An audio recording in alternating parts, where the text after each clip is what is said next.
বিগত 17 বছর আন্দোলন করেছি। এই বৈষম্য বিরোধী আন্দোলনে 17 বছরের আন্দোলনের ফসল হিসেবে এই জুলাই আগস্টের বিপ্লবের মধ্য দিয়েই দেশ দ্বিতীয়বারের স্বাধীন হয়েছে। একদিনে দেশ কিন্তু স্বাধীন করতে পারে নাইছে।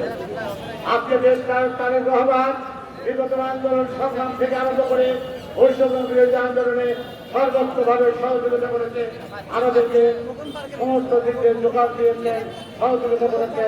আমরা আমাদের ছাত্র বন্ধনকে নিয়ে রাজনৈতিক আন্দোলনের মধ্যে দিয়ে আজকে এই 20 হাসিনার সরকার বিতাড়িত হয়েছে। আজকে এককভাবে কৃতিত্ব নেওয়ার জন্য অনেকে চেষ্টা করছেন। এই কৃতিত্ব দেশনেত্রী বেগম খালেদা জিয়ার দেশনায়ক তারেক রহমানের আজকে যে নির্মমভাবে তাদেরকে অত্যাচার করেছে, তারা তাদেরকে এই কৃতিত্ব আমি মনে করি। আমি আমার বক্তব্য দীর্ঘায়িত করবো না। আজকে অনেক কষ্ট করে আপনারা বৃষ্টির মধ্যে ভিজে আসছেন, আপনাদের ভিজে